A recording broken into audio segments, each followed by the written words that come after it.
Hello again. Welcome back to this episode of Flow the Girl podcast. If you're new here, thank you for joining. Thank you for listening. This is the podcast for all things health, wellness, nutrition, physical fitness, mindset, life's challenges, dealing with life's challenges, growth, and how we can flow through the ups, the downs.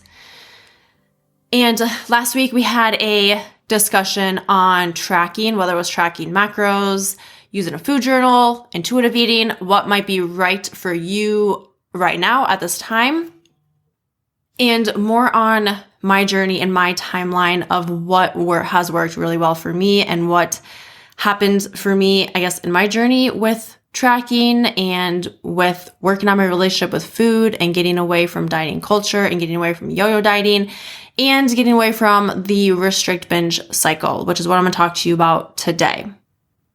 Here is my opinion and belief on what the restrict-binge cycle is. And this is all from experience and what I went through constantly for a couple of years. So number one, day one begins again, going all in, healthy eating only, no sweets. I'm avoiding certain foods. I'm going grocery shopping and getting all fruits, vegetables. Like I have my meal plan. And I'm not deviating from this, like not getting any sweets. Here we go. Then it shifts into, okay, I'm doing really well. I'm taking myself and talking myself out of eating certain foods. Maybe I go to the grocery store and these cookies look good, but I'm just, nope, not going to do it. Not even going to go to the bakery aisle. And I'm avoiding these foods that I can't or shouldn't have. Then it moves into me thinking about the food, me thinking about all the food constantly, thinking about the food that I was avoiding, that I told myself I couldn't have, that I told myself that I was going to restrict and limit.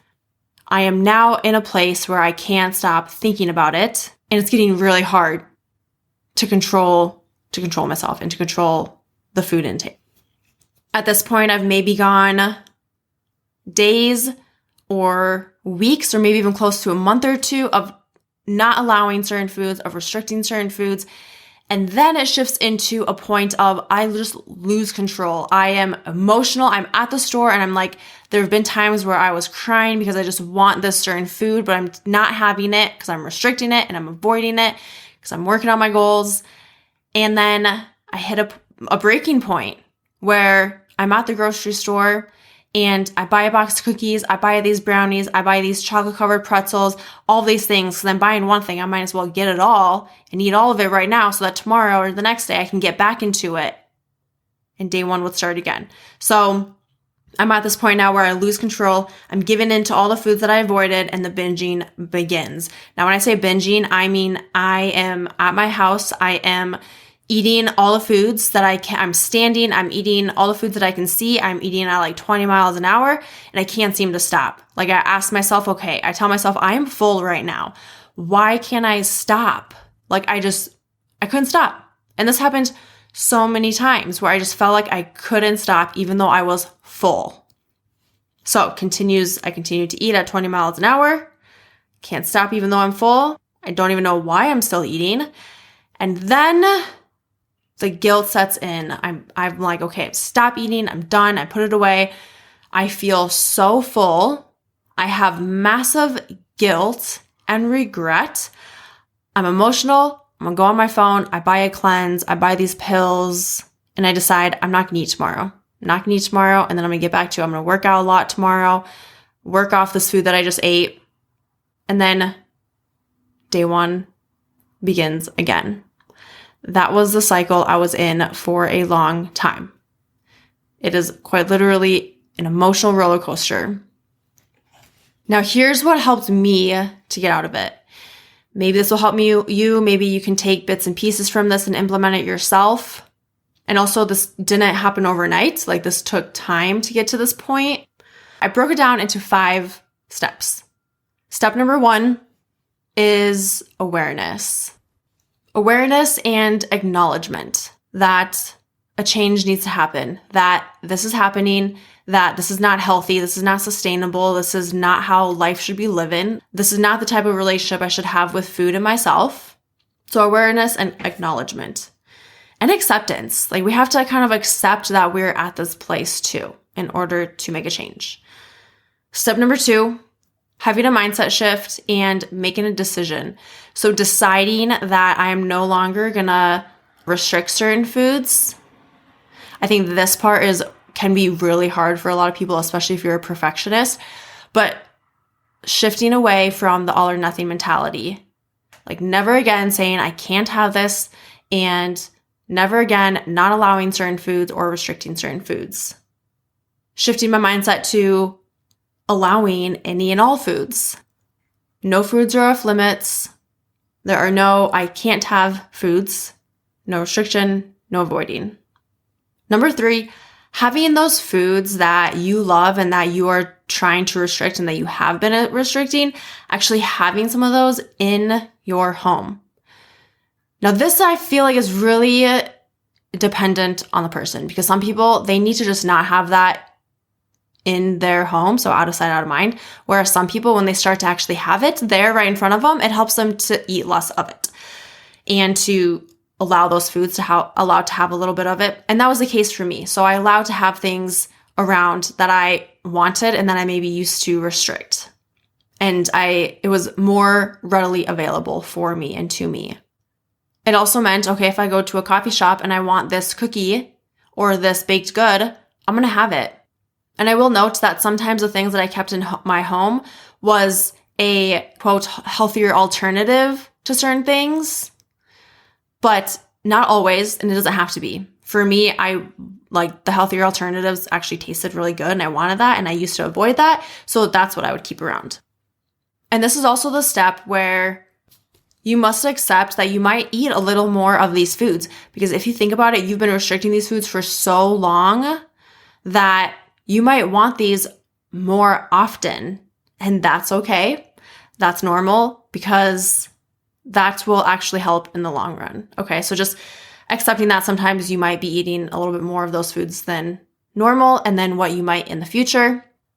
And then step number 4, changing your wording and your thoughts around how you talk and how you think. So no more of I should eat this because, or I shouldn't eat this because, or I can't have this because, or this is bad. Changing the words we speak and think about can really make an impact. Like, would you ever tell a friend, if you knew that they were on a health and fitness journey and they had goals, would you ever tell that friend, no, you can't have that, it's not healthy.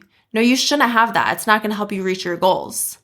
No, that's bad. That's bad. There's nothing about that food that's going to help you. No, you should actually eat more fruits and vegetables. No, you shouldn't have that cookie. Like, do you get where I'm coming from? Would you ever tell a friend or family member that? No. So we gotta also think about that for ourselves. And then step number 5 is you've reached a natural balance. Now, reaching this balance, again, could take a lot longer than what you may think or realize.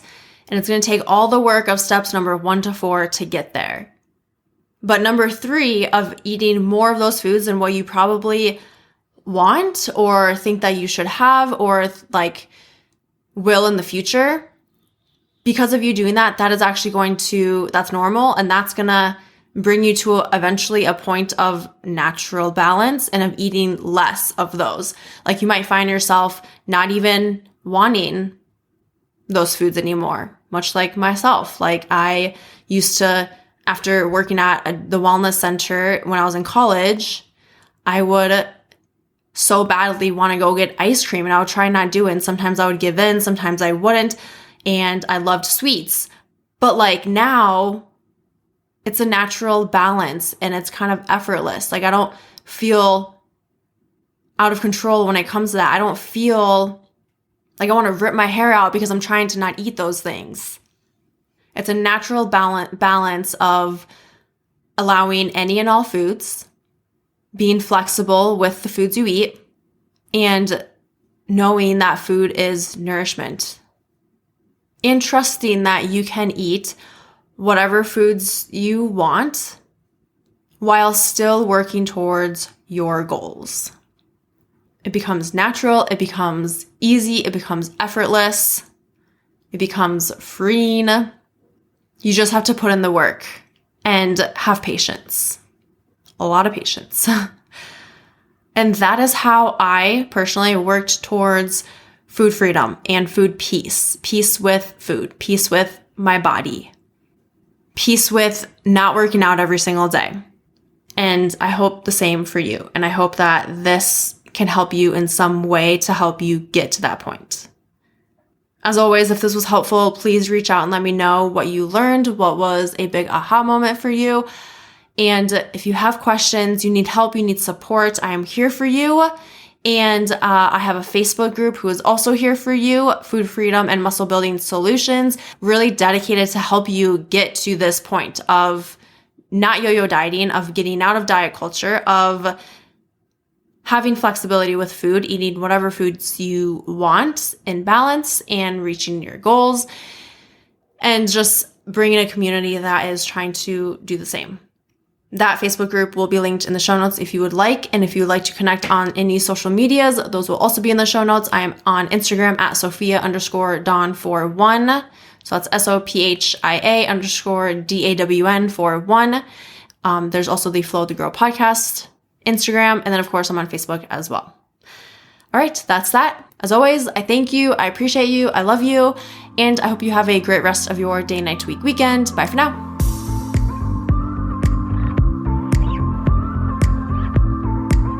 Thanks for tuning in to this episode of Flow with the Grow. I'll see you next week for your daily dose of positivity and growth.